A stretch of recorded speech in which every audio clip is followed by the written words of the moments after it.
रोटी लेती, वही में मक्खन लगा के, मिश्री लगा के और ऐसे ठाकुर जी को रोल के पुंगी बना के देती, ले लाला खातो रहे और अपने कामन ने करती रहती। ठाकुर जी मैया को पल्लू पकड़ के वही को खाते रहते, वही में तो मक्खन कभी मारते नहीं करे तो ऐसे खाते, कभी ऐसे खाते।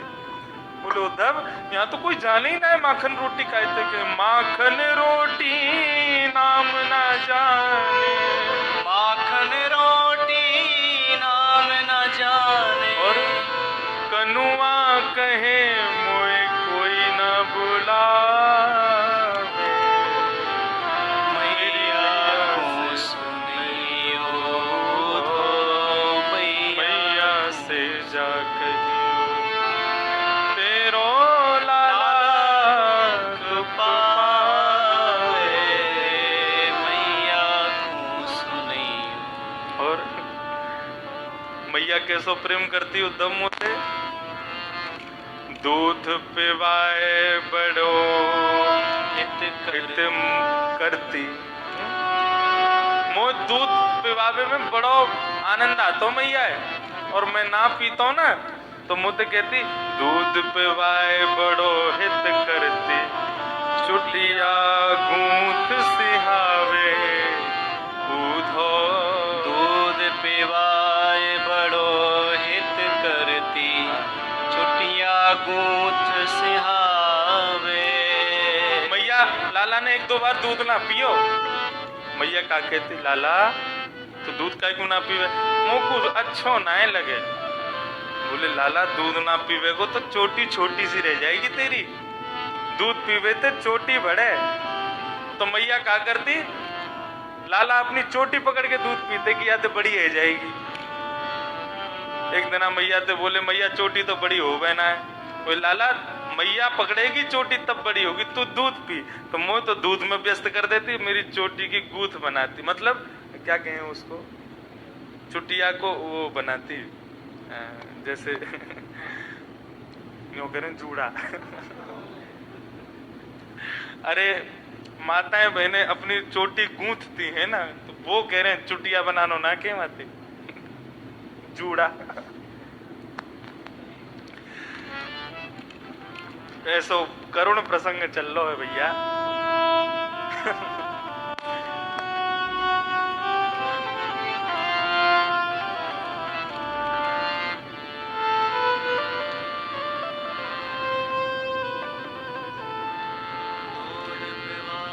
दूध पिवाए बड़ो हित करती, चुटिया चुटिया चुटिया गूंथ सिहावे।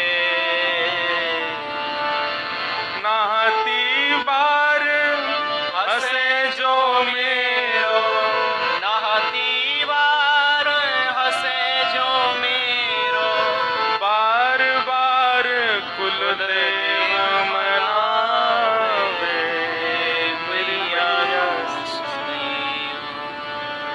ये भाव हमारे ब्रजवासियों का भाव। ठाकुर जी कितने कितने व्याकुल हो रहे हैं अपनी मैया के काजे, वो भाव बताए गए।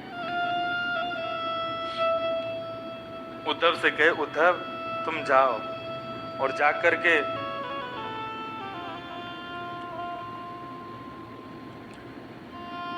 मेरे नंद बाबा और मैया से जाके कहियो मैं ठीक हूं, और गोपियों को मत संदेश विमोचय, मेरा संदेश जाके सुनाना। उद्धव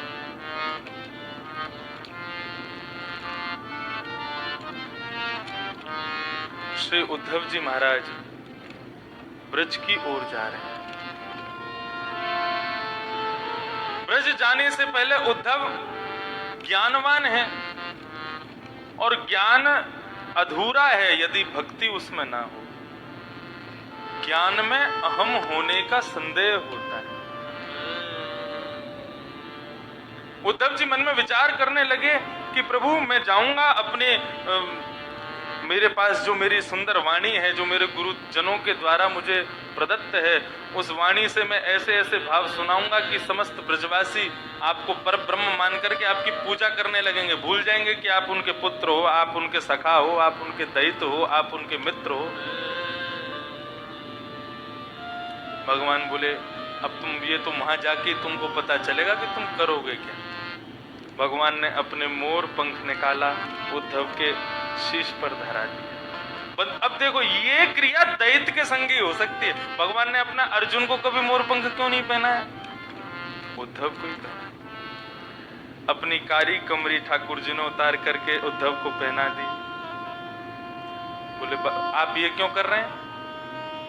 बोले इसके बिना जाओगे तो कहीं गोपियां तुमको कहीं बाहर कहीं समझ के कहीं भगा नहीं दें। ये देख करके कम से कम वो समझ तो जाएंगे ना कि तुम मेरे मित्र हो। उद्धव जी उसी रथ में बैठे हैं जिस रथ में अक्रूर जी ठाकुर जी को ब्रज से लेके आए, और रथ में बैठ करके श्री उद्धव जी महाराज वन की ओर, वृंदावन की ओर निकल पड़े। आज मैं सुबह भागवत में जब उद्धव जी ब्रज जाते हैं उस भाव को पढ़ रहा था,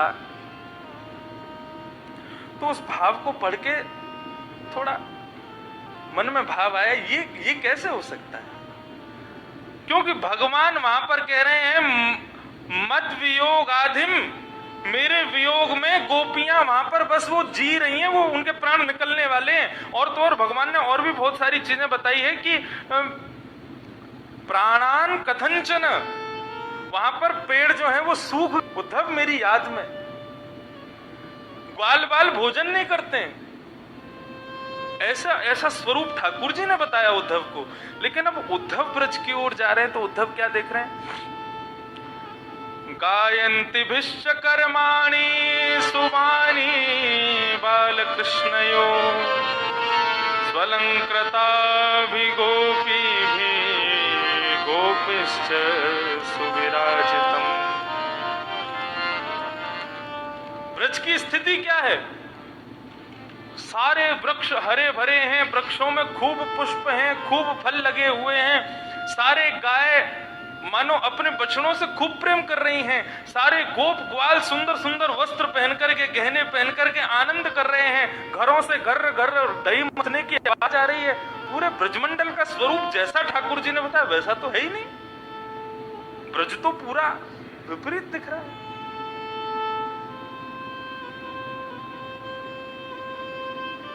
भगवान ने जिस जिसके दुख का वर्णन किया वही सुखी दिख रहा है उद्धव जी को। यही है प्रकट और अप्रकट वृंदावन।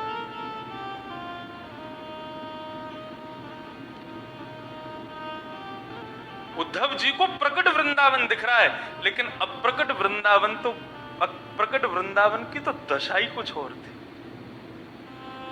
एक महाराज जी का प्रवचन सुन रहा था, वे कह रहे थे कि क्यों थी ऐसी स्थिति, क्यों ब्रज के लोग कृष्ण वियोग में जो एक पल को भी 3 युग के समान व्यतीत होना कहते हैं, आज कृष्ण वियोग में वो इतने आनंद में कैसे हो सकते हैं?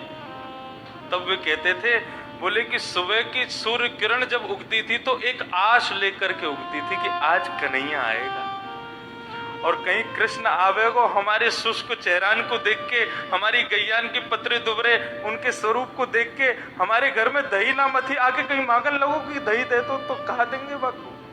तो कृष्ण आएगा, इस बात का स्मरण करके पूरा ब्रज सुबह उठ करके बिल्कुल अपने आप को नवा धुबा करके नवीन बनाता है, नए नए कपड़े पहनते हैं, ग्वाल बाल लड़के नए कपड़े पहनते हैं। बोले हमारो कन्हैया आ रहा होगा, हमारो कृष्ण आ रहा होगा।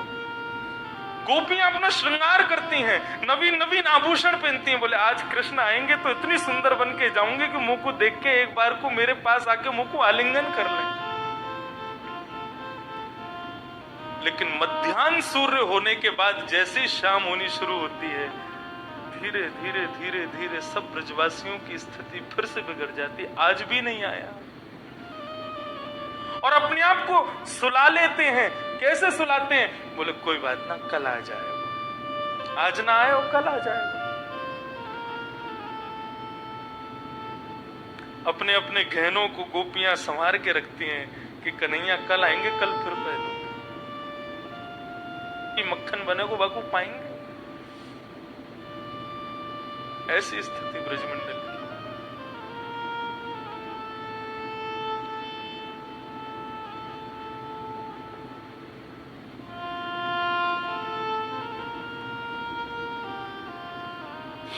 श्री उद्धव जी महाराज ब्रज पहुंचे। जैसे ही ब्रज पहुंचे हैं, गोप ग्वाल आज देख रहे हैं, बोले कि ये तो वही रथ है जिस रथ में बैठ के कन्हैया गए थे।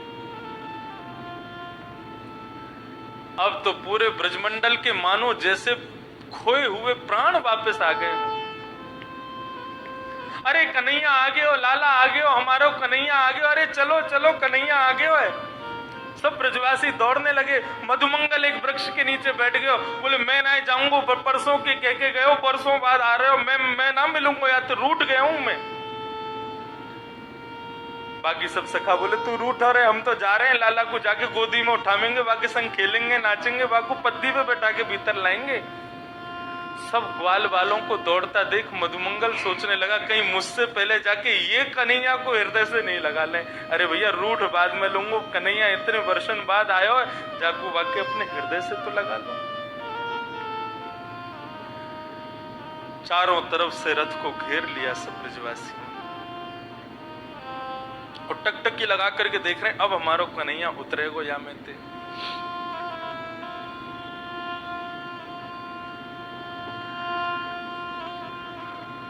इतने में ही श्री उद्धव जी महाराज बाहर आए। जय श्री कृष्ण। ब्रजवासी उद्धव जी को देख ही नहीं रहे, पीछे की ओर ही देख रहे हैं। बोले शायद ये वाको संग आयो है, वाको कोई दूत होगो, लाला तो पीछे है। बोले आप पीछे कहां देख रहे हैं, रथ में और कोई नहीं है, मैं ही था। ये बात सुनकर के मधुमंगल तो वहीं गिर गए। बोले कि कन्हैया आज भी नहीं आए हो। बोले आप सब ब्रजवासियों को बहुत स्मरण करते हैं, मैं उनका दैत मित्र हूं, मेरा नाम उद्धव है, आप सबको याद करते हैं, तो आप सबकी सुध लेने के लिए मुझको भेजा है उन्होंने। ब्रजवासी बोले, सब ग्वाल वाल बोले ये सुनवे थे पहले हम यमुना जी में डूब चोने गए, हमने यही प्रेम क्यों कि नहीं आते।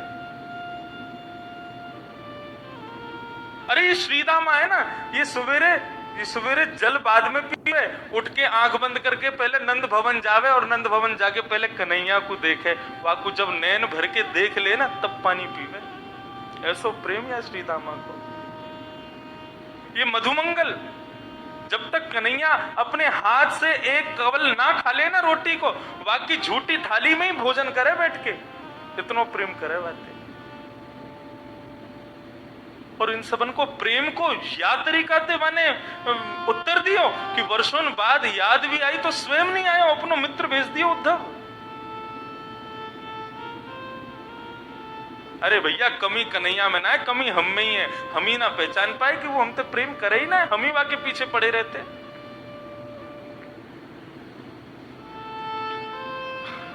उद्धव जी बोले मेरे पास समय कम है, मैं नंद भवन जाना चाहता हूं। ब्रजवासी कहने लगे अरे नंद भवन को मार्ग पूछ के काय को अपना समय बर्बाद करो, ये नदी है ना, यहाँ के किनारे किनारे चले जाओ, नंद भवन से उद्गम है या नदी को। बोले नदी का उद्गम नंद भवन से। बोले हाँ, कृष्ण वियोग में रो रही लाखों गोपियां, श्री राधा रानी यशोदा मैया, निस दिन बरसत नैन हमारे, निस दिन उनके नेत्रों से अश्रुपात होते हैं, बहते हैं, वही उनके अश्रु बिंद नदी बन करके बह रहे हैं। ये नदी नहीं है, उनके अश्रु बिंद हैं कृष्ण वियोग के। चले जाओ उद्धव इसके किनारे किनारे। उद्धव जी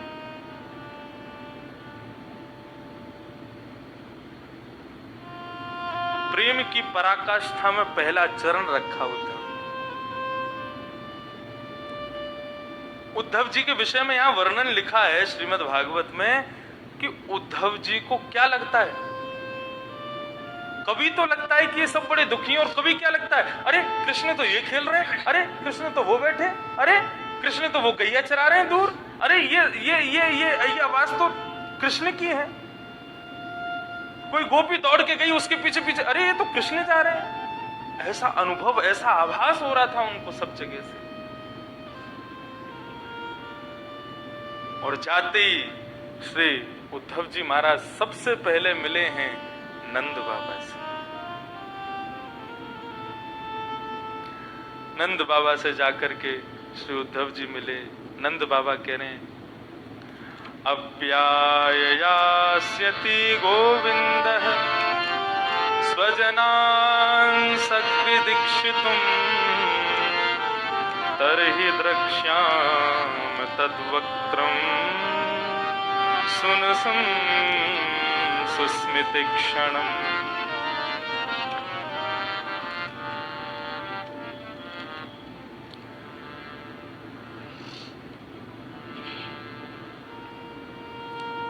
नंद बाबा के आज मैं जब ये पढ़ रहा था, आज तक मैंने उद्धव गोपी संवाद में गोपियों के विरह को सुना है, यशोदा जी के विरह को सुना है, लेकिन नंद बाबा को विरह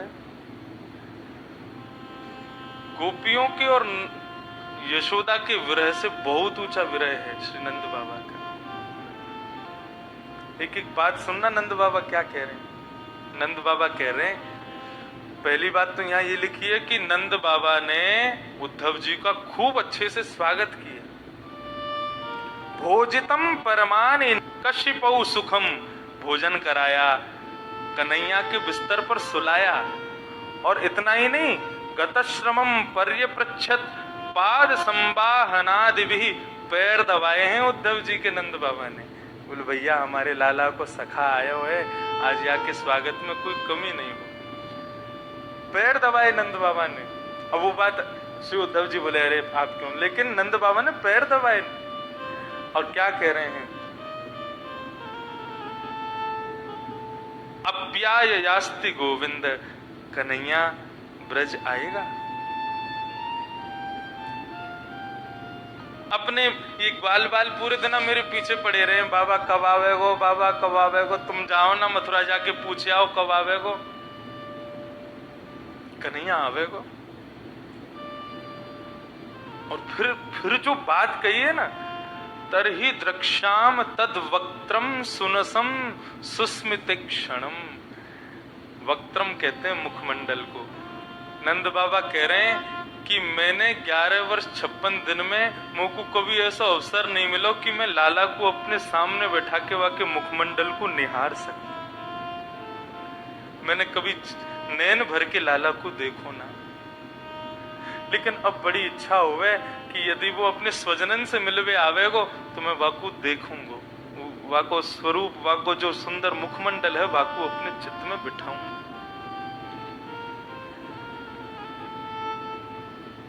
अरे भैया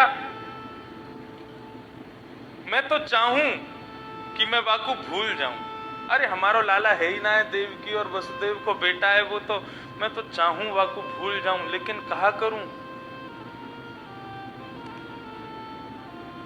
स्मरताम कृष्ण वीर्याणि लीलापांग निरीक्षितम हसितम भाषितम चांग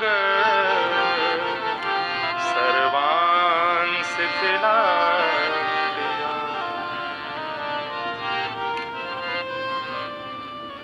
मेरे सब काम रुके पड़े हैं। ये सब भाव बहुत सुंदर हैं, इनको बड़े भाव ध्यान से सुनना है। श्री नंद बाबा कह रहे हैं मेरे सब काम रुके पड़े हैं। बोले क्यों? बोले उद्धव में कोई काम करवे के काजे बैठूं ना तो बैठते ही मुझको प्रत्येक काम में वही देखने लगे, वाकी मुस्कुराहट दिखने लगे, वाकी मोती जैसे छोटे छोटे दांत, बातें कैसे मुझको बाबा बाबा कह के पुकार तो मुझको वो याद आवे। मैं एक दिन भोजन करवे बैठो, मेरी गोद में आके बैठ गए। ठाकुर जी सदैव 5 वर्ष तक कहाँ कैसे भोजन करते थे? नंद बाबा की गोदी में बैठते थे और नंद बाबा एक कवल स्वयं खाते, दूसरे कवल ठाकुर जी को खिलाते। बोले एक बार तो पता का कियो, बोले मेरी दाढ़ी के सबरे बाल कारे हते, लेकिन धीरे धीरे वृद्धपन मुंह में आ गयो, थोड़े थोड़े सफेद है गए। वादना यशोदा ने खीर बनाई तो मोते के बाबा ये कछु कारे कछु भोरे बार तुम्हारे बढ़िया ना लगे, इन्हें सवरे ने तुम सफेद ही कर लो, भोरे ही कर लो। तो क्या करे? बोले खीर उठा के मेरी पूरी दाढ़ी ते लगा दी। बोले अब सफेद है गए, अब ऐसे ही रहो। बोले मुझको वो सब चीज याद आवे और उन सबन को स्मरण करके मैं अपने काम ना कर पाऊं। और अगली बात जो कही है ये सुन करके तो सच में मेरे रोए खड़े हो गए। बोले मैं चाहता हूं कि मैं भूल जाऊं उसको, लेकिन इन ब्रजवासियों ने वाके चरण चिन्हन की नाकाबंदी कर रखी है। मैं जहां जाऊं वो वाके चरण दिख जाए और वाके चरण देख के मुझको फिर से वाकी याद आ जाए। वाके छोटे छोटे छोटे छोटे चरणार बिंद पूरे ब्रज में अंकित हैं। ये मधुमंगल श्रीदामा वाके चरणन को लपेट करके सोमे कि कोई चढ़ नहीं जाए उन पे।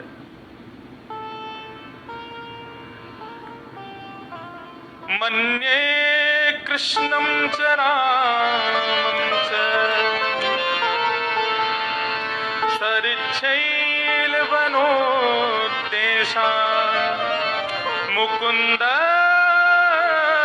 पदभूषितान् आक्रीडा निक्षमाणानां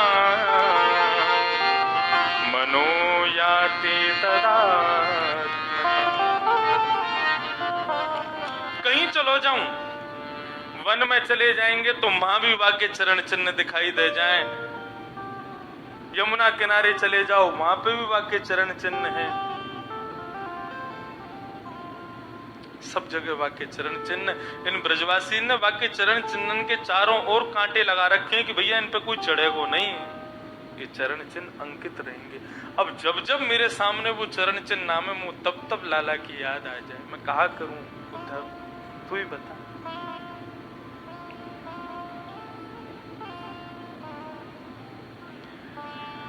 इस प्रकार से श्री नंद बाबा कह देते हैं, मन्ये कृष्णम च रामम च प्राप्ता विह सुरोत्तमे सुराणाम महदार्थाय गर्गस्य वचनम यथा। वो कहते हैं मुझे तो लगता है ये कृष्ण और बलराम दोनों भगवान हैं। इनकी लीलाएं ऐसी थी कि मुझे ऐसा लगता है कि ये भगवान है। और तो सुनो ना उद्धव, गर्गाचार्य जी भी मुझसे यही कह के गए थे कि ये नारायण समूह गुण ही, नारायण के समान गुण वाले। इस प्रकार से श्री नंद बाबा अपने मनोभाव को उद्धव के आगे प्रकट कर रहे हैं। नंद बाबा और उद्धव दोनों बात कर रहे थे, इतने में ही यशोदा आ गई। बोले अरे धीरे बात करो, इतनी जोर जोर से बात मत करो, मेरो लाला सो रहे हो है, बड़ी मुश्किल से मैंने वाकू सुलायो। कभी मोते के मुंह को मैया चंदा चाहिए, कभी मोते के मुंह को मैया बहू लिया। कैसी बहू लिया? बोले इतनी बड़ी बहू लियाओ कि मैं अपनी जेब में रख के चलो जाया करूं, ऐसी बहू लिया। बड़ी मुश्किल से मैंने सुलाया वाकू, यहां तक कि मैया स्नेह सुत पयोधरा, इतनी प्रेम में व्याकुल हो गई, इतनी याद आने लगी ठाकुर जी की कि यशोदा मैया की इस उम्र में स्तन में से दुग्ध निकलने लगा। मां के स्तनों में दूध कब रहता है? बालक के जन्म लेने से पहले नहीं होता। और धीरे धीरे बालक जब बड़ा हो जाता है, मां उसको उसके भरोसे पर छोड़ दे। जिस दिन से छोड़ने लग जाए उस दिन से दूध बंद हो जाता है। मतलब मां जब तक, कितने ऐसे कई बालक देखे, वो चलते फिरते सब काम करते हैं, लेकिन खूब बड़े हो गए फिर भी दूध पीते हैं मां का, और मां का दूध आता भी। मां का वात्सल्य जब अथाह होता है अपने पुत्र के प्रति, तब तक उसकी छाती में दुग्ध निवास करता है। यशोदा की उम्र 80-90 के मध्य में है, और आज भी कृष्ण का स्मरण भागवत जी में लिखी है, बात गलत नहीं हो सकती है। उद्धव और नंद बाबा की बात को सुनकर के कृष्ण की इतनी याद आई कि आज ऐसी स्थिति में भी यशोदा के स्तनों में से दुग्ध निकलने लगा।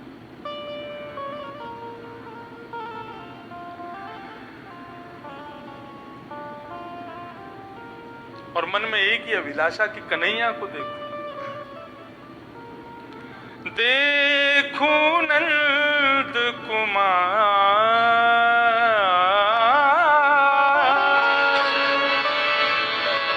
देखूं नंद कुमार नयन भर देखूं नंद कुमार नयन भर देखूं नंद कुमार नयन भर देखूं नंद कुमार नयन भर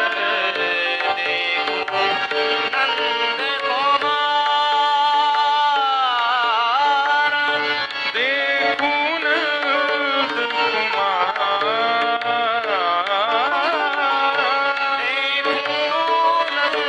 कुमार देखूं नंद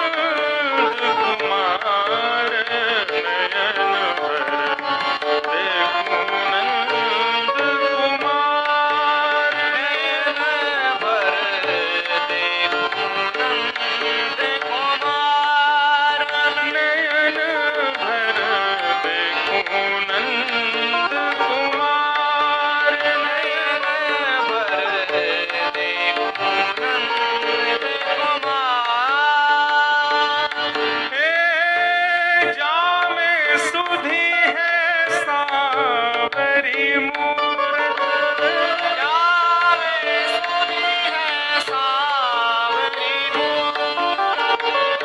जामे सुधी है सांवरी मूरत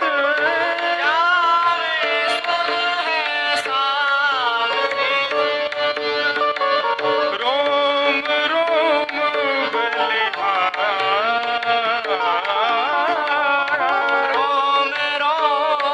बलिहार नयन भर देखूं नंद कुमार नयन भर देखूं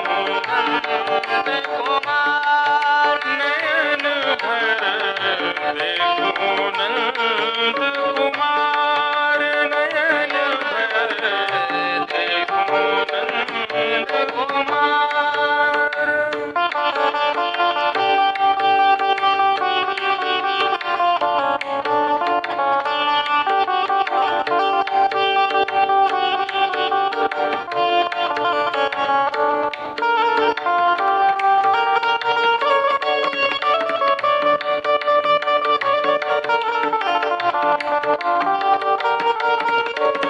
हे उद्धव,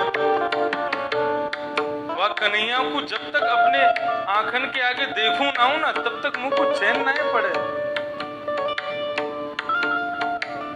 बिन देखे हूँ विवश भई हूँ बिन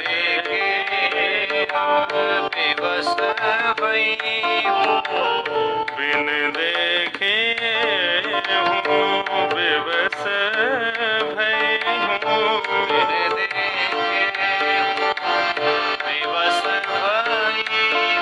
ओ अंग अंग सब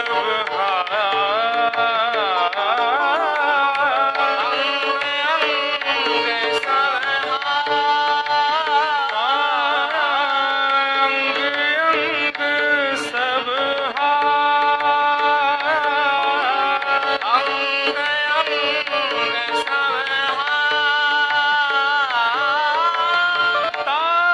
दिन ते सब भूल गई है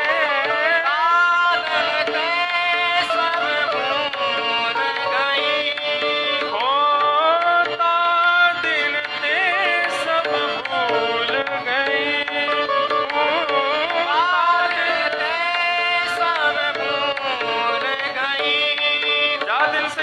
जा दिन से कन्हैया मुंह को छोड़ के गया ना भूलों पति परिवार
यशोदा और गोपी। नंद बाबा तो हैं ज्ञान स्वरूप, और ज्ञानी में ममता थोड़ी कम होती है। और केवल नंद बाबा ही नहीं, संसार के जितने पिता होते हैं वे सब ज्ञान स्वरूप होते हैं। मां की अपेक्षा ममत्व कम होता है पिता में। पिता का पुत्र से प्रेम बुद्धि का होता है, और मां का पुत्र से प्रेम हृदय का होता है।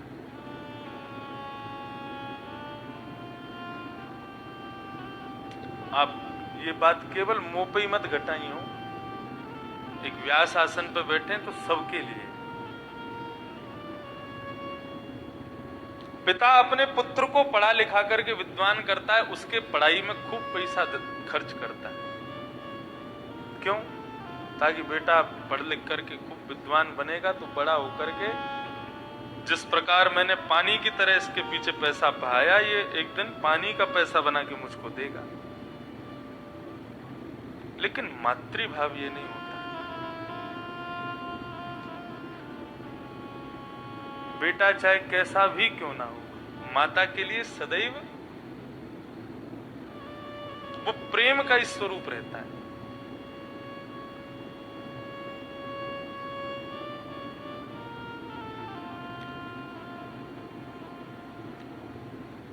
यशोदा मैया वैराग्य का स्वरूप है।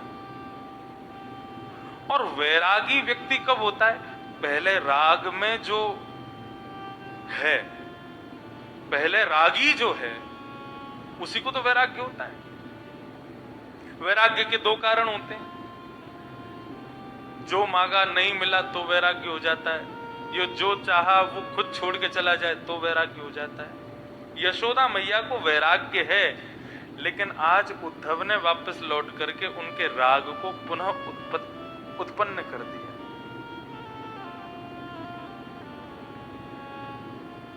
कितना भी बड़ा वैरागी क्यों ना हो जाए कोई व्यक्ति, लेकिन एक बार यदि वैराग्य लेने के बाद कभी अपने माता पिता को देख लेगा सामने, तो क्या उसके हृदय में इच्छा नहीं होगी कि मैं इनके पैर छू लूं? आज अपने पुत्र के मित्र को देख करके उनके मन में भाव आ गया कि कन्हैया आज भी मेरे पास होता तो कितना बढ़िया रहता। और गोपियां जो हैं वो कौन है? वो भक्ति स्वरूपा है। नंद बाबा में ज्ञान है, यशोदा में वैराग्य है। यदि यशोदा मैया वैराग्य नहीं लाती ना भीतर, तो कृष्ण जिस दिन गए उसी दिन प्राण निकल जाते मैया के। और गोपियां भक्ति स्वरूपा है। श्री उद्धव जी महाराज से मैया कहने लगी, धीरे बात करो, ज्यादा आवाज मत करो, मेरो लाला सो रहे हो पलना में, अभी अभी सुबह के आई हूं बाकू में। मैया आपका लाला सो गया? बोले हाँ सो गया। बोले मुंह दिखाइयो कहाँ है?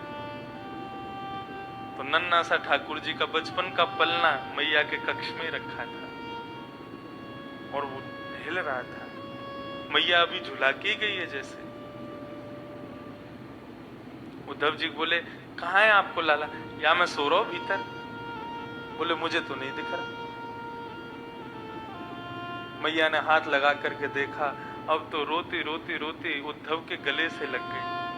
बोले अरे उद्धव, मैं तो भूले ही जाऊं बार बार कि मेरो छोरा है ही ना, ही तो अत्यंत सौभाग्यवती व देवकी को लाला है। रात रात में कब कब मैं अदला बदली कर गए वसुदेव जी, मुझको पता ही ना चले, मैं तो बार बार भूल जाऊं। उद्धव जी महाराज बोले मैया को समझाना पड़ेगा। बैठाया, बोले मैया बैठो। एतौ विश्वस्य बीजयोनि रामो मुकुंद पुरुष प्रधानम अन्वीय भूतेषु अवेक्षणस्य ज्ञानस्य चेसात इमौ पुराणौ। भैया बलराम और कृष्ण कौन है? साक्षात ईश्वर है। आपके बेटा नहीं है वो, सबके आत्मज हैं। ये ईश्वर तत्व है। पुराणों में जिनके बारे में लिखा हुआ है, पुराणों में, कथाओं में जिन ईश्वर के विषय में आप सुनती हो, वो हैं वो भगवान है। उनका कोई मां नहीं होती, उनके कोई पिता नहीं होते, वो किसी से प्रेम नहीं करते, उनका कोई प्रियतम नहीं होता। न माता न पिता तस्य न भार्या न सुतादयः, ना उनके कोई माता होते हैं, ना कोई पिता होते हैं, ना कोई बेटा होता है, ना कोई बेटी होता है, ना वो किसी के आत्मज होते हैं। पूरा संसार उनका आत्मज है। आप किसको अपना पिता पुत्र कह रही हो? उसके हाथ नहीं होते, उसका मुख नहीं होता, उसके पैर नहीं होते, वो ईश्वर है। केवल लीला संवरण के लिए वो पधारे। मैया बोली, कहा बोली तेने? उसके हाथ नहीं है? उसके हाथ नहीं है तो मेरी उंगली पकड़ के कैसे चल के जाए? तो फिर बाकी हाथ ना है तो फिर कैसी मीठी मीठी बैणु कैसे बजा ले? तो वो बाकी पाम ना है तो गैया चरावी कैसे जाता हो? वहां को मुख ना हो तो कैसे मैया मैया कह के मेरे पीछे पीछे चलता हो? तू कैसे कैसे कह कि वाक्य हाथ पाम ना है वाक्य? और खबरदार जो मेरे लाला के बारे में यूं कही कि वो भगवान है, मेरो लाला है, वो कोई ईश्वर ना है, वो कोई भगवान ना है। गर्गाचार्य जी महाराज जब नामकरण करने आए तब उन्होंने कहा, नारायण समो गुणई ही। मैया तुम्हारो लाला नारायण के समान गुण वाला है, ये भगवान तत्व है। एक प्रकार सीधी कही थी उन्होंने, भगवान है।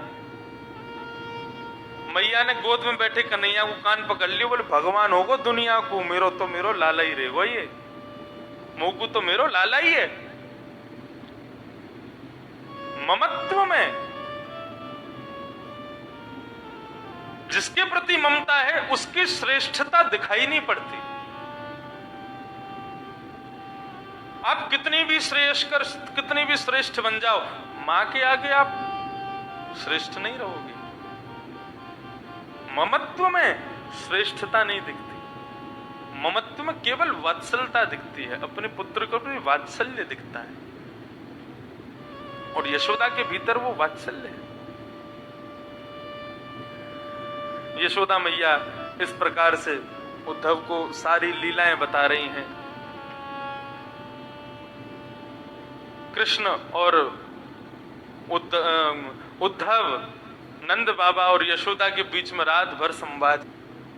प्रातः काल का समय हुआ, गोपियां सब अपने अपने घरों से निकली, मंडित रथ को देखा और बोली, ये तो वही रथ है जिस रथ में बैठकर के कन्हैया ब्रज से छोड़ करके चले गए थे, वृंदावन छोड़ के गए थे।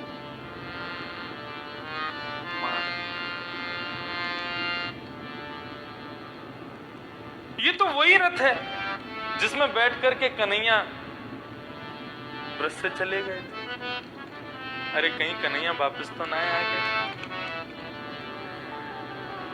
जाकर के नंद भवन में ताकने लगी भीतर क्या चल रहा है, तो देखा श्री उद्धव जी महाराज संध्योपासन कर रहे हैं, संध्या बंदन कर रहे हैं। उनके शीश पर मोर पंख लगे हैं, काली कमली पहनी है।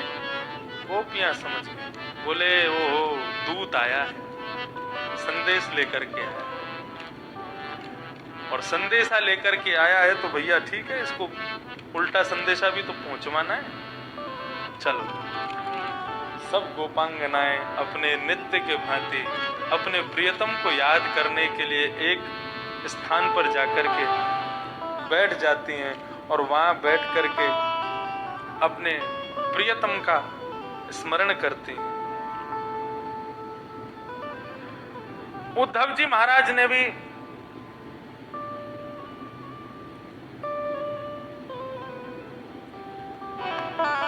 दुखण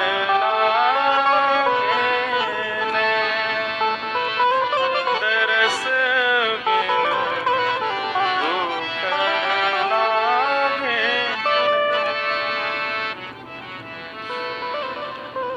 गोपियों की स्थिति ऐसी ही है।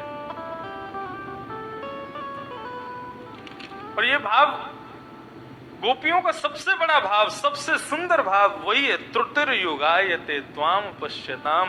उस भाव से गोपियां सब खोल के रख देती हैं, कन्हैया कितनी व्याकुल है हम तुम्हारे लिए। तुम जब सामने होते हो ना प्रियतम, और उस समय यदि आंखें झपक जाती हैं तो 3 युग जैसे बीत गए हों ऐसा लगता है। जड़ उदीक्षताम, हम ब्रह्मा से कहती हैं, अरे जड़ ब्रह्मा तूने ये पलकें क्यों बनाई? तुझे पता नहीं था कि श्याम सुंदर का दर्शन करेंगे हमारे नेत्र?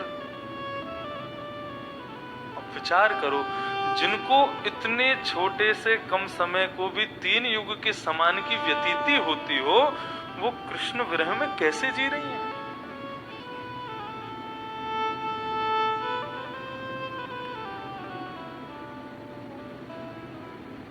समस्त गोपांगनाएं बैठी,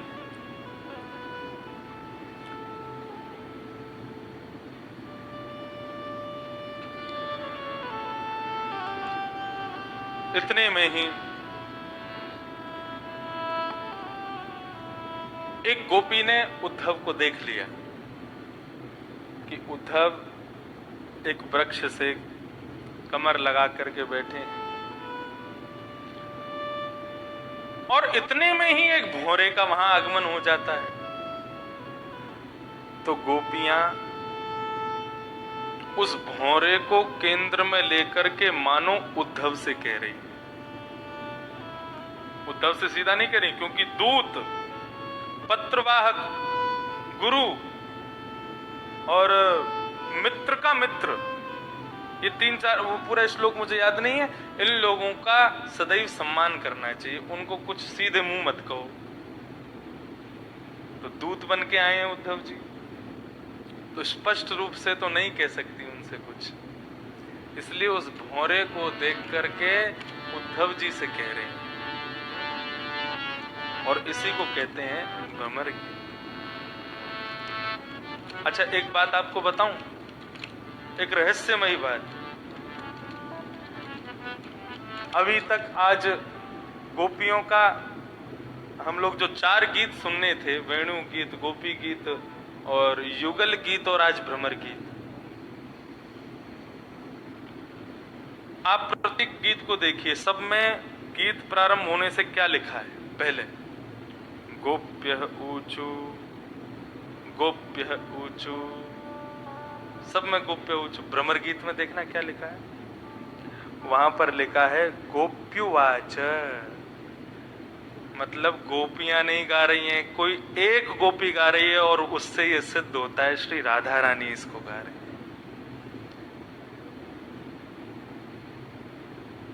कश्चित मधुकरम दृष्ट्वा ध्यायन्ति कृष्ण संगमम, तभी एक गोपी ने उस भौरे को आते हुए देखा।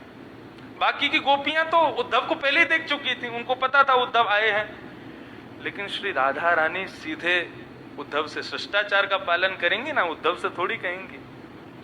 उन्होंने भौरे को आते देखा, और बाकी के 3 गीत जो आपने सुने वो गोपियों ने। गोप्युवाच मधुपकितव बंधो माश्प्रेषांग्रिं सपत्न्या, कुछ विलुलित माला कुंकुमश्मश्रुभेन, वहतु मधुपतेस्तन मानिनीनां प्रसादम्, यदु सदसि विडम्यं यस्य दूतस्त्वमेन्द्रे, मधुपकितव बन्धो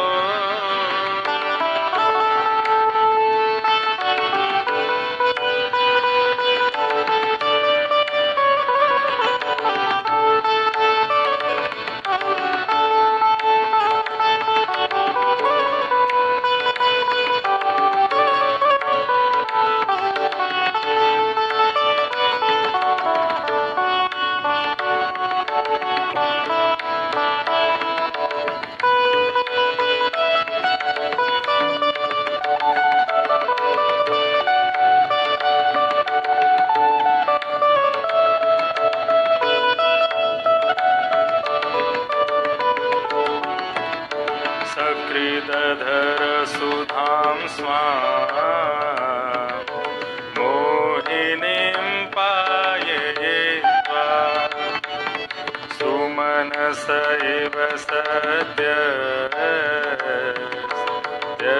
त्यजेस्मान् भवाद्रे परिचरति कथं पादपद्मं तु पद्मा यपिबत हतचेता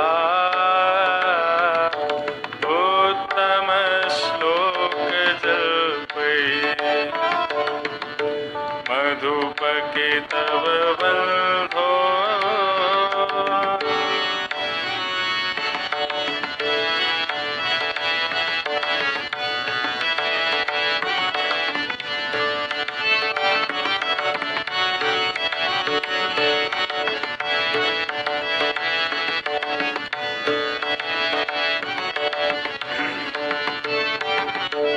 किमिह बहुषढङ्ग्रे कायसे त्वं यदूनाम् अधिपतिमृगहाणा अग्रतो न पुरा विजयसख सखेना गीयतां तत्प्रसङ्गः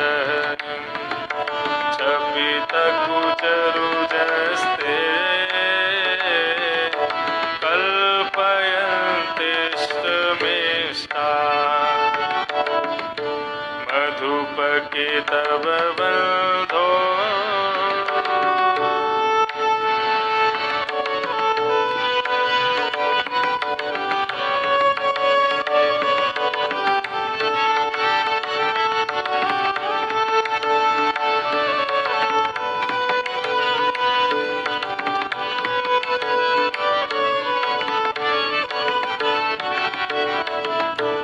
दिवि भुवि चरसाया दिवि भुवि चरसाया कास्त्रियस्ततुरापा कपटरुचरिहास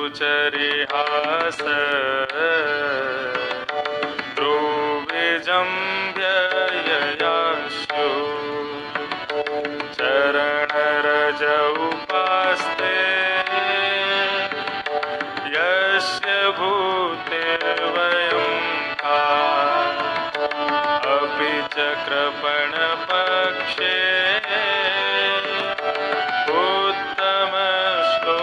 उत्तमश्लोकशब्दः मधुपके तव बन्धो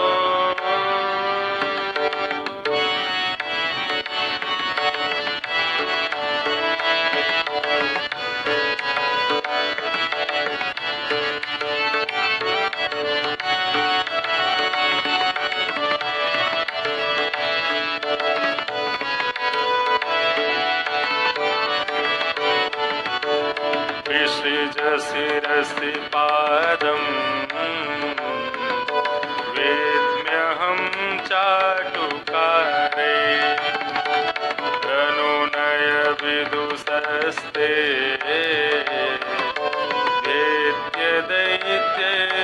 दैत्यैर्मुकुन्दात् स्वकृत इह विश्वस्ता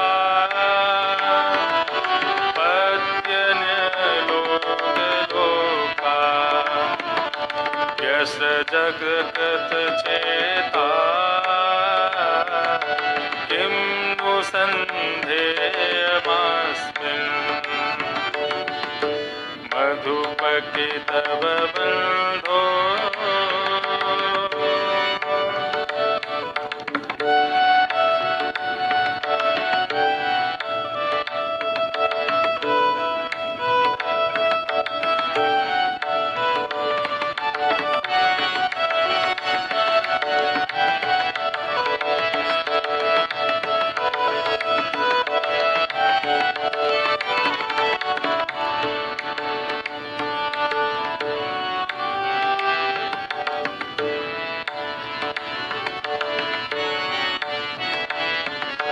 मृगयुरिव कपीन्द्रम् व्यधे लुब्धधर्मा स्त्रियमकृतविरूपा स्त्रीजितकामयाना बलिमपि बलिमत्वा वेष्टयद्वाङ्गवद्य तदलमसितसख्ये दुस्तजस्तकथार्थ मधुपके तव बन्धो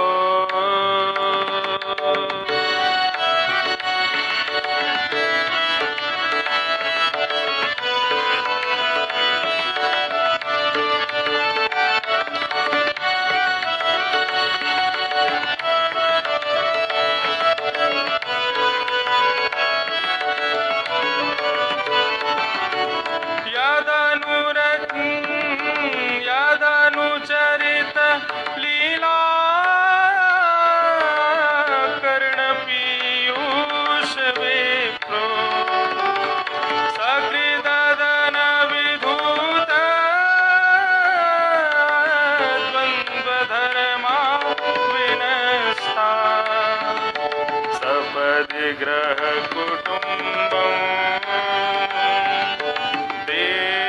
देनमुत्सृज्य देना बहव इह विहङ्गा भिक्षुचर्यां चरन्ति मधुपके तव बन्धो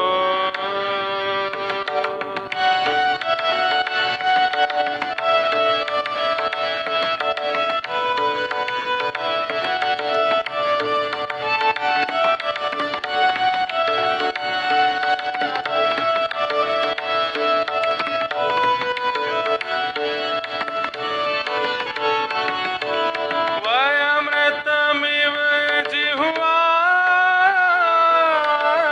व्याहतं श्रद्धधाना कुलीकरुतमिवाख्या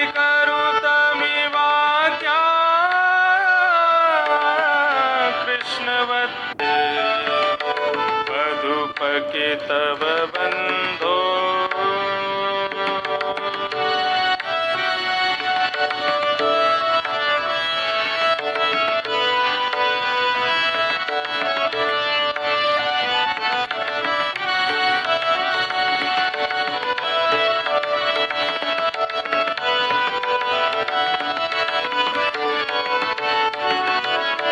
अपीवत मधुपुर्यां मार्यपुत्रोऽधुनास्ते स्मरति स पितृगेहान्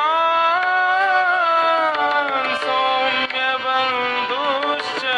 गोपान् क्वचिदपि स कथानः किङ्किरीणां गृणीते भुजमृगुरुसुगन्धो मूर्ध्यधास्यत् कदानु मधुपके तव बन्धो मा स्पृशाङ्घ्रिं सपत्न्या कुचविलुलितमाला कुङ्कुमश्मश्रुवेण मधुपके तव बन्धो मधुपके तव बन्धो मधुपके तव बन्धो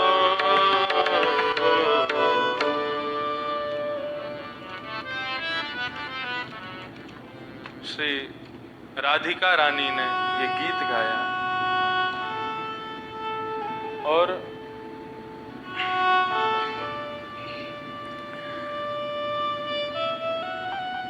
श्रीमद् भागवत में जितने छंद हैं उन छंदों में सबसे सुंदर छंद भ्रमर गीत का, क्योंकि अदृश्य भाव से श्री राधिका रानी ने इसको गाया।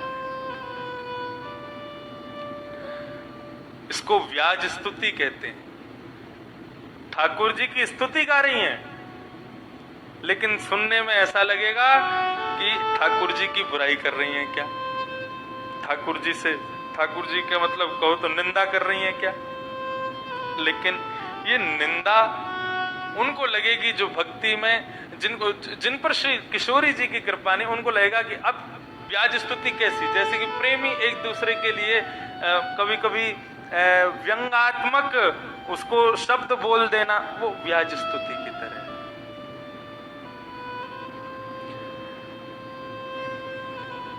एक भौरे को आते हुए देखा।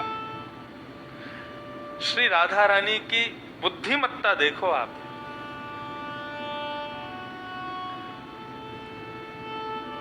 ऐसी स्थिति बताते हैं कि जितनी काली वस्तु उनके सामने दिखती वो सब में कृष्ण को देखते थे।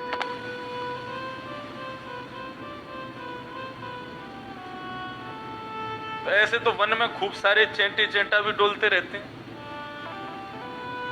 काला समझ के तो भौरे को वो कृष्ण दूत मान करके और कृष्ण सखा मान करके उससे बातें कर रही हैं।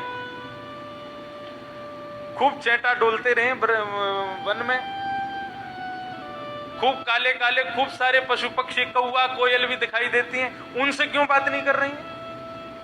मच्छर मक्खियां भी थोड़े रंग तो काला ही होता है उनका, उनसे भी बात कर सकती थी। भौरे को ही केंद्र में क्यों लिया इन्होंने? भ्रमर गीत को भौरे को केंद्र में लेकर के क्यों गाया? बहुत सुंदर भाव। ये भाव तो किशोरी जी का ही हो सकता है।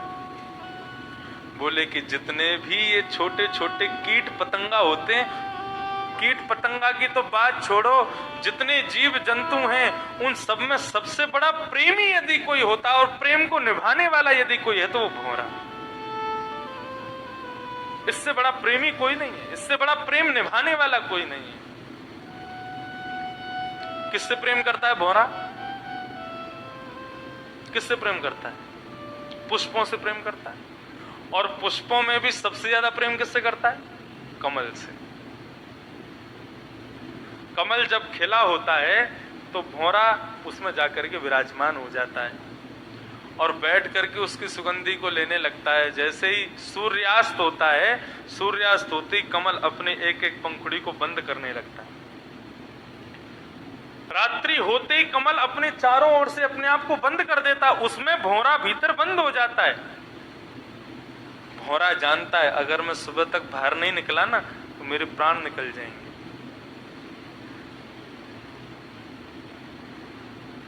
तो बोले भौरा निकलता क्यों नहीं है? क्योंकि भौरे का एक गुण होता है कि भौरा जो है वो लकड़ी में भी छेद कर सकता है। ये उसका गुण है कि वो लकड़ी में भी छेद कर सकता है। तो कमल उसके लिए कौन सी बड़ी बात है? कमल की पंखुड़ियां तो अत्यंत कोमल होती हैं, वो चाहे तो उनमें छेद कर सकता है। लेकिन यही तो भौरे की खासियत है, वो कमल से इतना प्रेम करता है कि चाह करके भी उसमें छेद नहीं करता, रात्रि में उसी में मर जाता है। चाहती तो और किसी जीव को भी केंद्र में लेकर के, उनको केंद्री तो चाहिए था, बात ही तो पहुंचानी है। भौरा ही क्यों? तो इसलिए मधुपके तब बंधो मास्पृशांघ्रिं सपत्न्या कुच विलुलित माला कुंकुमश्मश्रुभेन बहतु मधुपतेस्तन मानिनीनां प्रसादम् यदु सदसि विडम्यम् यस्य दूतस्त्वमेत्रे। हे भौरे, हे मधुप, मधुप एक प्रकार से व्यसनी को भी कहा जाता है। भौरा, तू हमारे पास मत आना। क्यों? बोले क्योंकि तू कपटी का मित्र है। कि तब कह रही है भगवान को, ये सामर्थ्य केवल श्री राधा रानी में ही है, गोपियों में भी नहीं। कितव कह करके बुला रही है, तू कपटी का मित्र है, हमारे पास मत आना, हमारे चरणों में तू ये जो सिर झुका करके प्रणाम करने तू हमको मनाने की कोशिश कर रहा है ना। राधा रानी के मन का भाव ये है कि अब भी मान लीला ही चल रही है और मैं मान करके बैठी हूँ, कन्हैया स्वयं तो आए नहीं है, तो अपने जैसो कारो कारो भौरा भेज दियो कि जाके राधा रानी को मनाया। हे भौरे, तू हमारे चरणों में बैठ करके प्रणाम करने की कोशिश मत कर, तेरी मूंछों में लगा कुमकुम यदि मेरे चरणों से छुप जाएगा तो मैं अपवित्र हो जाऊंगी। क्यों अपवित्र हो जाऊंगी? क्योंकि तू कपटी का मित्र है। एक तो तू काला मधुप है, व्यसनी है, और ऊपर से कृष्ण का मित्र है, तू कपटी का मित्र है। सीधी बात तो ये। और दूसरी बात क्या कह रही है? बोले जरूर तुझको मथुरा की गोपियों ने भेजा है। क्यों? बोले श्री किशोरी जी के चरणों की पराग की सुगंधी परिचरति कथम पाद पद्मं तु पद्मा यपिवत हित चेता उत्तम श्लोक जल्पये। तुम दोनों एक जैसे हो, तेरा रंग भी काला है और तेरे कपटी कृष्ण का रंग भी काला है, तेरे कपटी मित्र कृष्ण का रंग भी काला है, तुम दोनों का रंग एक जैसा है और तुम दोनों का स्वभाव भी एक जैसा है। दोहरा बोला हमारा स्वभाव एक जैसा क्यों है? बोले तू एक पुष्प पर बैठता है, उसकी सुगंधी को लेता है, उसकी सुगंधी लेकर के फिर उसको छोड़ देता है, उसके साथ संयोग करता है, फिर उसको वियोग दे देता है, फिर दूसरे पुष्प के पास चला जाता है। ऐसे ही तो तेरे कपटी कृष्ण ने किया। जब तक ब्रज में रहा तब तक हम ब्रज गोपियों को कभी वेणु बजा करके, कभी सुंदर अलकावलियां फैला करके, कभी मोर मुकुट धारण करके, कभी गैयाओं को चरा करके, कभी मयूरों के मध्य नृत्य करके हमको मोहित करता रहा, कभी गिरिराज उठा करके इन सब राक्षसों से और इन सब दुनिया भर के जो आपदा विपत्तियां इन सब से बचा करके हमारे हृदय में अपना स्नेह स्थापित करता गया। और जब हमारे भीतर स्नेह आ गया तो हमको छोड़ के वहां मथुरा की गोपियों के मध्य चला गया। तू और कृष्ण वो तो एक जैसे ही, तुम दोनों में भेद क्या है?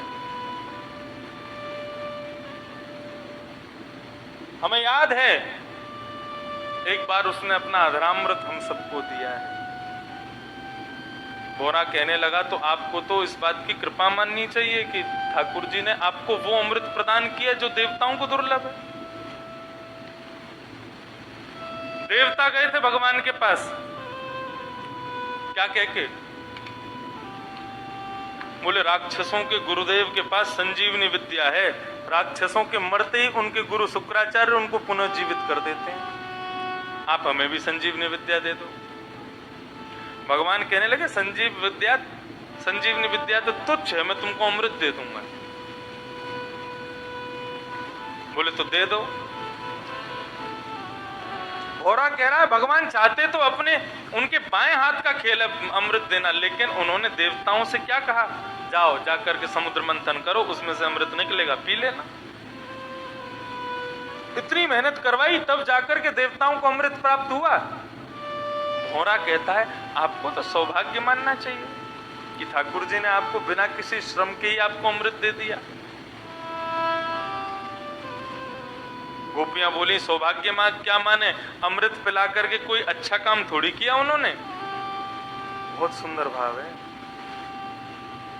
भौरा बोला क्यों, आप क्यों सौभाग्य नहीं मानेंगी? बोले उसने तो हमको अधुरामृत अमृत इसलिए पिलाया, यदि नहीं पिलाया होता तो आज जितना कष्ट है उतना कष्ट नहीं होता। बोले क्यों, अमृत पीने से कोई कष्ट होता है?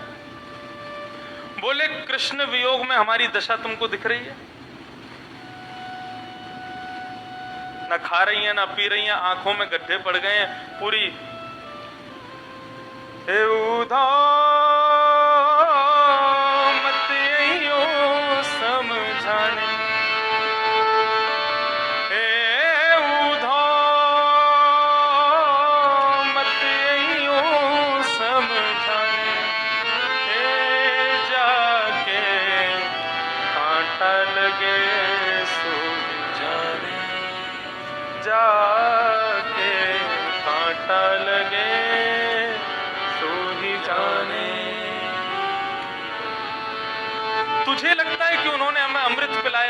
लेकिन यदि कृष्ण गए तो आज उनके वियोग में हमारे प्राण निकल गए होते तो इतना कष्ट हमको सहना ना पड़ता। लेकिन वो जो अपना अधरामृत पिला करके गए ना, वो अमृत तत्व हमको मरने नहीं दे रहा है। क्या अच्छा किया अमृत पिला करके। यदि वो अधरामृत नहीं दिया होता तो कम से कम आज चैन से अपने प्राणों का परित्याग तो कर दिया होता हमने। ये भाव पूज्य श्री अखंडानंद जी महाराज का बना। बोले उसने अमृत थोड़ी पिलाया है, जीने के लिए थोड़ी पिलाया है, उसने तो अपने वियोग में तड़पाने के लिए अमृत पिलाया। हमको आज पता चली है बात।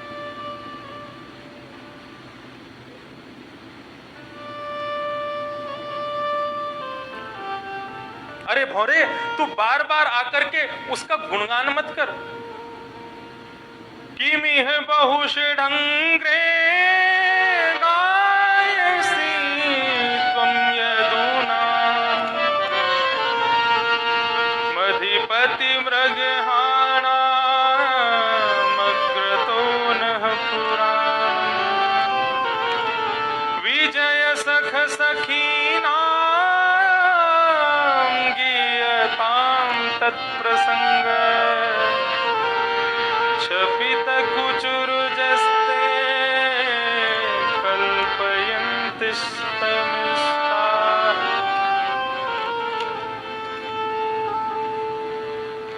पहले तो लगता था उसकी कथा ही हमारा जीवन है, लेकिन बाद में पता चला कि उसकी कथा से तो और वियोग, उससे मिलने की इच्छा बढ़ जाती है। अरे भोरे, तू उसकी चर्चा हमारे बीच में मत कर, उसकी बात हमारे मध्य में मत कर। तुझे उसकी कथा गाने का शौक है ना, उसकी कथा करने का शौक है, जा मथुरा की गोपांगनाओं के बीच में जा करके कर। अरे हमारे सामने उसकी कथा गाएगा तो तेरी अच्छे से फिर पिटाई हो जाएगी, हम नहीं सुनना चाहते उसके बारे में। मथुरा की गोपियों के पास जाकर के कर, वो उसकी प्रशंसा सुन करके हम तो उसको जानती हैं, हम तो उसको जानते हैं, हमें उसको जानने की आवश्यकता नहीं, हम तो उसके रग रग से वाकिफ हैं, हम तो उसको जानते हैं। हमें मत बता उसके बारे में, तुझे बताना है तो जाके मथुरा की गोपियों को बता।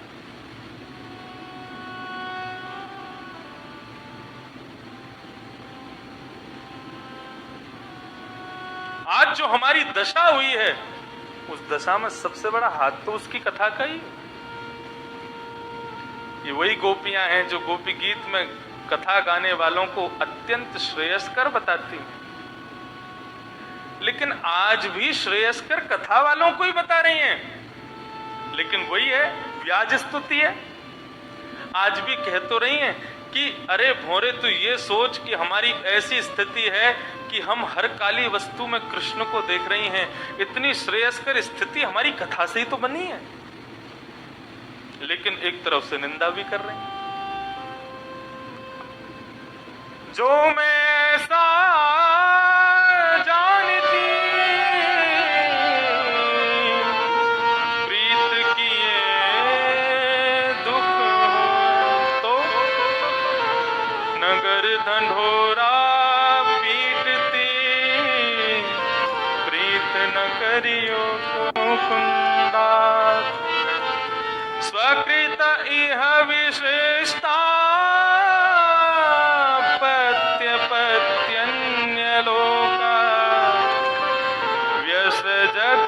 व्रसजदगत चेता किम्नु संधेयमास्मि। ऐसे व्यक्ति से क्या संधि करें हम, ऐसे व्यक्ति से क्या। तू अपनी चटकारी मत दिखा हमारे आगे, चतुराई मत दिखा। बार बार उड़ता है फिर आगे बैठ जाता है, फिर उड़ता है फिर आगे बैठ जाता है। ये तू बार बार हमको मनाने का जो प्रयास कर रहा है, ये चटुकारी तेरी हमारे सामने नहीं चलेगी। मानो राधा रानी कह रही है, तू बार बार आता है मनाने के लिए, मान जाओ मान जाओ मान जाओ, फिर चला जाता है फिर आ जाता है। तू खुद बता भोरे, जिसके लिए हमने सब कुछ छोड़ दिया, लोग क्या कहेंगे भूल गए, पति क्या कहेंगे भूल गए, बच्चे किसके सहारे अपना पेट पालेंगे भूल गए। कुछ छोड़ दिया। मैवं विभोर्हति भवान् गदितुं वृशंसं संतज्य सर्व विषयांस्तव पादमूलम्। सब कुछ छोड़ करके हम आ गए और आकर के उसके चरणों में सारे विषयों का परित्याग कर दिया। अच्छा बंधुओं, एक बात बताएं आपको, कई लोग हमसे ये कहते हैं ये कथा सुनने के बाद में कि ठाकुर जी ने इतना इतना कष्ट क्यों दिया गोपियों को। अब एक हमारी बात सुनना, एक भगवान की मीराबाई जैसी एक भक्त थी, उसका नाम था करमेती बाई। करमेती बाई की महज 15 साल की उम्र में घर छोड़ के आ गई थी वो। घर वालों ने ब्याह करा दिया। अब घर वालों ने ब्याह करा दिया, लेकिन उनको वो ऐसी अचेत हो गई कि उनका ब्याह हुआ, उनको ये भी भान नहीं था। घर वालों को उनको लगा कि इनको बहुत दुख होगा यदि बाद में इनको पता चलेगा कि मैं कृष्ण प्रेयसी हूं। जिस दिन ब्याह हुआ उसी दिन रात को घर छोड़ के वृंदावन आ गए। मुझे नाम याद नहीं जिनसे उनका ब्याह हुआ राजकुमार, उसने उनको दौड़वाने के लिए बड़े बड़े सैनिकों को भेजा। तो करमेती बाई 3 दिन तक एक मरे हुए ऊंट के गर्भ में रही, पेट में मर गया था ऊंट, उसके सियार पेट में से मांस खा गए, उसका पेट जो था वो खोखला हो गया। तो अपने आप को बचाने के लिए करमेती बाई उसमें घुस गई। क्यों? बोले वहां एक आदमी भी टिक नहीं पा रहा था, इतनी गंध थी। करमेती बाई उसमें 3 दिन तक रही और 3 दिन बाद जान बचा करके वृंदावन आई। वृंदावन में संत जनों को पता चला करमेती बाई आई है। पता चला कि 3 दिन ऊंट के भीतर रही। तो एक संत ने पूछा,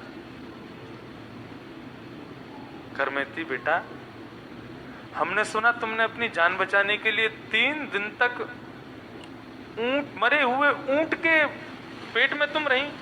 अरे जिसकी गंध के आगे एक व्यक्ति भी वहां नहीं टिक सकता, तुम ऐसे ऊंट में कैसे रह गई? ऐसे ऊंट के पेट में तुम कैसे रह गई? करमेती बाई क्या बोली? अच्छा एक और बात, करमेती बाई वृंदावन तो आई नहीं थी, वृंदावन नहीं आई थी, ब्रज के किसी और क्षेत्र में रही थी। मैं थोड़ा ही पढ़ पाया था उनका विषय। तो पहला उनसे पूछा तुम वृंदावन क्यों नहीं गई? तो बोली कि मैं अपने विषयों में, मेरा शरीर ऐसे ऐसे स्थानों पर रहा, ऐसे परिवार में जन्मी जहां पर विषय आसक्त लोग रहते हैं। यदि मैं ऐसे शरीर को वृंदावन ले जाती तो मेरा, यदि और श्यामा श्याम की लीला के बीच में मेरा वहां जाना हो जाता और यदि उनकी दृष्टि मुझ पर पड़ जाती तो श्यामा श्याम के विशुद्ध प्रेम में ये अपवित्र करमेती बाई का दर्शन एक बहुत बड़ी बाधा बन जाता। तो उनसे किसी ने पूछा तुम ऊंट में कैसे रह ली? तुमको गंध नहीं आई, तुमको बदबू नहीं आई, 3 दिन तक तुम उसमें रहे? तो करमेती बाई क्या कहती हैं? बोले कि महात्मा, इस संसार की विषय वासना की गंध इतनी ज्यादा थी, इतनी तीव्र थी, इतनी भयानक थी कि उस विषय वासना की गंध के आगे मुझे उस सड़े हुए ऊंट की गंध फीकी लग रही थी।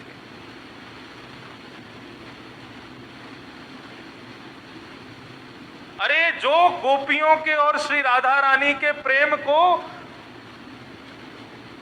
वियोग तो वो है, लेकिन जो इसको पीड़ा समझते हैं वो सावधान हो जाना।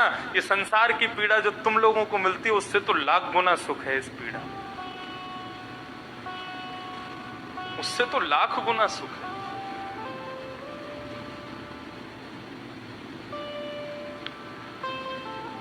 श्री राधा रानी कह रही है, अरे भोरे तू ही बता ना, हम कैसे उससे संधि कर लें?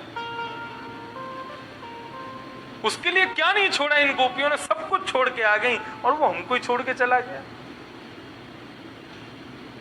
अरे तेरा ये मित्र एक जन्म का नहीं, जन्म जन्मांतरों का कपटी है। ले, एक बार कपटी बोलने में आदमी कान पकड़े तो कह रही है जन्म जन्म हमेशा का कपटी है वो। बोरा बोला ऐसे मत बोलो हमारे स्वामी को। बोले तू बता अगर हम गलत हों तो। बोले क्यों? मृगयुरिव कपिंद्रम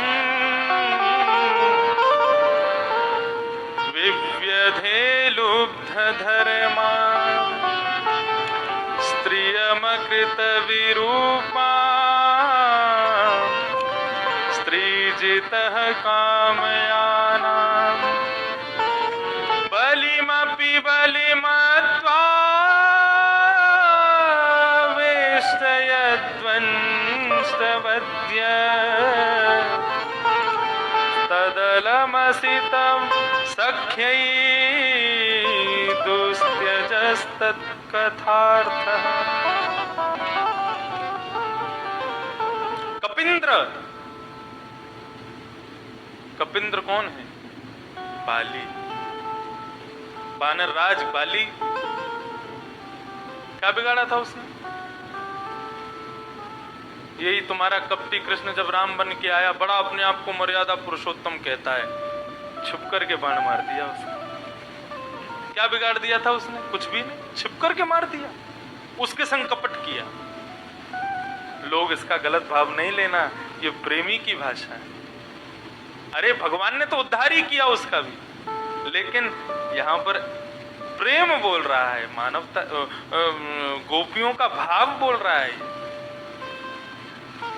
और स्त्रीय मकृत विरूपा, बेचारी वो सुरपनखा,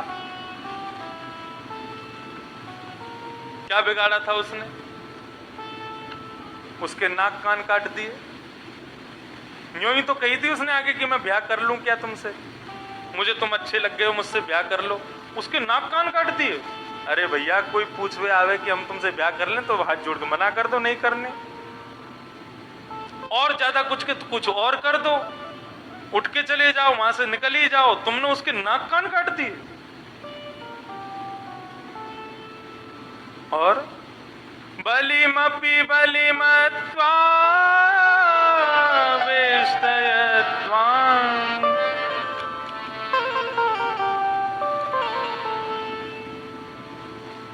क्या बिगाड़ा था बलि ने? पहले तो उसके यहाँ गए, उसके यहाँ जाकर के खूब हाजी हुजूरी करवा ली अपनी, खूब उससे सम्मान करवा लिया अपना, बेचारे के यज्ञ के बीच में खूब परेशान कर लिया। और फिर कहने लगे 3 पग जमीन लूंगा बस। खूब कह रहा था और ले लो, नहीं माने। 3 पग जमीन पे अड़ गए, और जब उसने संकल्प दिया तो विशाल रूप धारण करके और 2 पग से तीनों लोक नाप लिए। है ना तुम्हारा ये प्रियतम, ये तुम्हारा मित्र कपटी, तो इसने तो सबके संग ही ऐसा किया है, तो हम कौन सी बड़ी चीज है उसकी? वो हमारे संग भी ऐसा कर सकता है। इस प्रकार से सौम्य बंधुश्च गोपा क्वचिदपि सकथान किंकरीणां गृणीते भुजमगुरु सुगंधं मूर्ध्यधास्यत् कदा। सुध पूछने लगी कभी कन्हैया आएंगे हमसे मिलने, वो नंद नंदन कभी आएंगे, आर्यपुत्र मधुपुरी में ठीक तो है, मथुरा में ठीक तो है, कोई दिक्कत तो नहीं। तो ये गोपियों का भाव है। जाए बसे हैं दूर बिरज से, भेजते हैं संदेशा,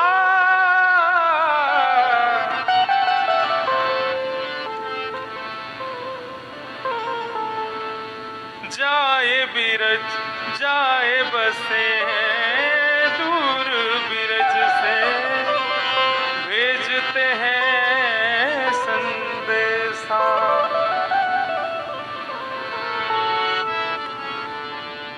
कृष्ण विरह में गोपियां कह रही हैं कि दूर विरह से पहुंच गए और मिलने की याद आई है तो स्वयं नहीं आए, संदेशा भेज रहे हैं। अरे उद्धव जाके कह देना, प्रियतम को पतियां लिखूं जब वो हो परदेश, तन में मन में जीवन में वाकू कहा संदेश। हमें संदेशा कुछ नहीं सुनना है, वो तो हमारे जीवन में है, हमारे प्राण है, हमारे सब कुछ है। लेकिन उद्धव, ले जाओ ये वंशी उधो, उसको याद दिलाने जाके कांटा लगे सोई जान, ओ जा